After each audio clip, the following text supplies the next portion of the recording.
Internet, horri buruz hitz egin behar dugu gaur, azken urteetan komunikabide berri hori izugarrizko indarrarekin sartu da eta badirudi geratzeko etorri dela gainera. Gaiak anitzak dira, denon gustura eginak eta gaur 3 proposamen ekarri dizkizuegu.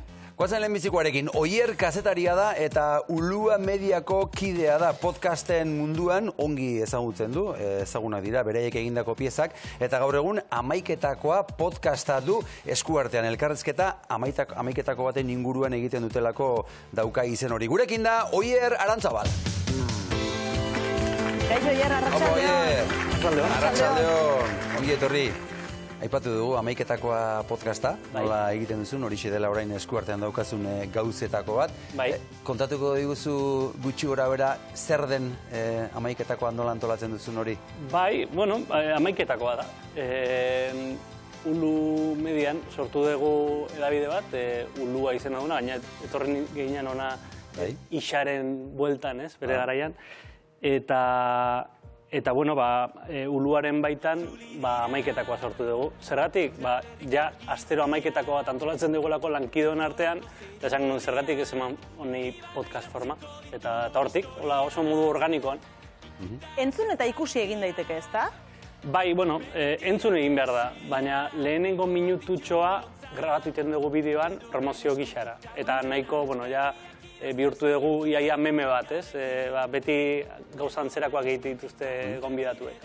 Ikusiko dugu hoietako irudi bat, lehenbiziko minutu horren irudiak izango dira noski, hementxe, Hamaiketakoa. Hoi grabatu imar da, Bueno, Hamaiketakoa. Ardo edan berdugu gorgo izian? Bai. Azoragarri. Ardo gotatzen egiten duen zarata imitatzea. Zein, glok, glok, glok. Bai. Zein da kortxoatatzen zarata? Eta como, ez? Hori da. Zekin dure inok, bueno. Holaek. Bueno, ikasten goaz. Asko ikasten da, hemen. Bueno, hasiko gea. Txintxin batekin. Bai, Venga. noski. Espata. Ondo, ardoarekin goizetik eta soinuak eginez ere bai, ez da? Ardoaren soinuak eginez eta imitazioak eginez. Hor rankin bat ingo dugu. Gero ea zeinekin duen oberen ardoaren soinua. Plop, ondoen, ez da? Hori da.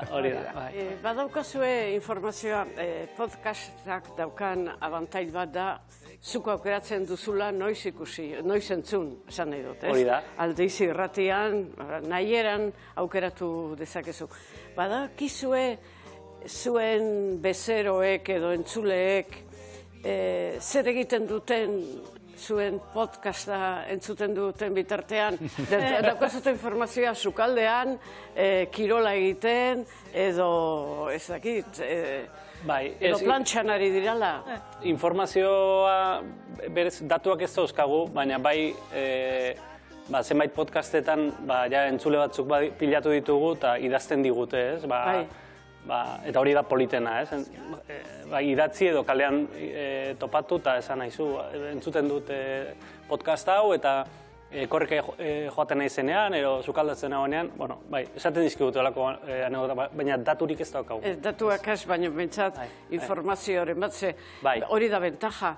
Telebistak ez dizu usten hainbeste irakurtzeak ez dara, irakurtzen ari zerala musika entzun dezakezu, gehien ez jota ere, baina podcasta entzuten ari zen bitartean, nahi duzuna egiten dezu. Bai, eta pantalla albo batera usteko aitzaki ematen dizu. Nik asko deskantzatzen dut podcastak entzuten, burua deskantzatzen dut, nire burutazioak aparte utzi eta sartzen naiz beste norbaiten elkarrezketan edo beste norbaiten erreportajean eta horrela bidaiatu egiten dut beste gauza bat egin bitartean.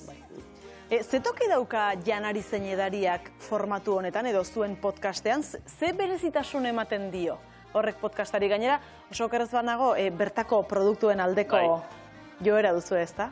Bai, bueno, Hamaiketakoa egiten genuen lehendik. Hori esan beharra dago eta hortik sortu zela podcasta, baina egia da otu zitzaigula Hamaiketakoa izan zitekela aitzaki polit bat mikrofonak azteko, estudioa azteko. Hori nire obsesiotxo bat izaten da, barruan gauden ere, beste formatu bada, norbaiten etxera nijoa, baina erronka beti izaten da mikrofonak aztea eta estudioan gaudela aztea, eta janariak eta edariak ematen du horretarako bidea. azkenean beste zerbait egiten zauden bitartean, ahaztu egiten zaizu, ez? Elkarrizketatean zaudela edo saiatzen gara bintzata ahazten. Eta bertako produktuak, adibidez azkenengo hamaiketakoetan Xiberuko ikastolen aldeko otarra zabaldu genuen eta horrekin egin genuen. Eta gero lortu dugu babesletza bat, uste genuen unikornio bat zela babesletza lortzea hasiera baten, ez? Baina lortu dugu Abrak, Arabako ardogile txikien elkarteak babesa ematea, eta horren aitzakian ardua edatzen pasatzen dugu hamaiketakoa. Unikornioaren arira. Podcasta entzuten da doan. Bai. Ez da ordaintzen. Nola sortzen da hori egiteko dirua? Nola bihurtzen da diru lan hori? Ze azken batean lan bat da, bat unikornioaren bidez, baina beste bide batzuk ere izango dira, ba? Bai, eredua topatu behar da, topatu behar dugu. Egunkaria ere berdina gertatzen zaie, lehen erosit, esan ja ez da erosten, orain nola lortu finantzatzea, ez? Iragarleak badaude, existitzen dira, ez? Eta gure kasuan mistoa egin dugu, batetik babesletzak lortu, ez? Podcast berriak etorriko dira, eta segurazki bueltatuko gara hona orkestera podcast horiek, horietan ere lortu dugu babesletza, eta gero arpidetza bat sortu dugu baita ere. Zenbait eduki, adibidez, hamaiketakoan galdera bat arpidedunentzat bakarrik egiten da. Orduan, arpidedunek bakarrik entzun dezakete patreon.com. Da eredu bat, nahi genuen eredu hori martxan jarri, batez ere komunitatea egiteko, badakigu hori bizibide edo hortikan finantzazio osoa ezinezkoa dela lortzea, baina bai komunitate bat sortzen hasi, podcast hauek baloratuko dituena eta preste egongo dena parte izateko. Hoientzako zenbait edukitxo aparte igotzen ditugu. Ikusi ditugu zenbait gonbidatu horre pantailan nola atera diren, Arkaitzkano, Miren Gaztañaga, Entxon Telleria, Kainakai eta barra luze bat. Elkarrizketa hasten denean ahaztu egiten dira, mikro hor dagoela edo pantalla hor dagoela, ara konturatzen dira, esaten ari nahi izenak grabatzen ari eta kontuz. Nik uste lortzen dugula. Barruan gaudeko zenbait teknika ekarri ditugu estudiora. Berez estudioak berak desaktibatzen ditu hainbat, baina ez dugu grabatzen gaudela esaten, sartzen garenetik grabatzen dugu, naiz eta gero aukeratu non nazten den elkarrizketa. Eta hori elkarrizketaturen bat edo beste harritu du, baina ja hasi gara, alde batetik hori, eta beste aldetik, jan eta edanaren aitzakian, eta sortzen diren gaiak ez dira horren potoloak hasiera batean, gero pixkanaka igual sartzen gara, lorategi batean bestean, baina bai, esango nuke laguntzen duela. Tortilla, patata, pintxoa hartzeak edo gazta pixkat eta trago bat laguntzen du azten. Azten edo behintzat astu dezunaren planta egiten, ze astu. Zaila da aztea, baina burua beste norabait doa. Ez zaude, bagian estudio batean beste zailtasun batzu daude. Hemen kamarez aztea oso zaila da. Asko daudelako. Nor gonbidatuko zenuke hamaiketakora? Zuek. Begira, Xabi? Baita Maialen, hori pentsatu dut. Bai? Bai. Gonbidapen bat da orduan? Gonbidapen bada. Baina banaka edo binaka egiten dituzu? Bai, binaka ere egiten dituzu. Kasuetan binaka, ja. Oso ongi, bai, primeran.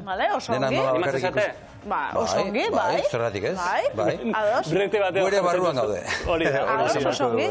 Jarri, gero hitz egingo dugu. Bai, hitz egingo dugu ze ardo klase eta zein baita zein ez. Arabako ardoa. Noski. Xabi denak gezurra esaten du, Zu denak gezurra esaten du. Bai, bereziki ardoa edan dagoan. Bereziki ardoa edan dagoan. Eta ardoa eratestuenen entzat, beste zerbait izango dugu. Orain arte denek eran dute, baina... Oso ongi.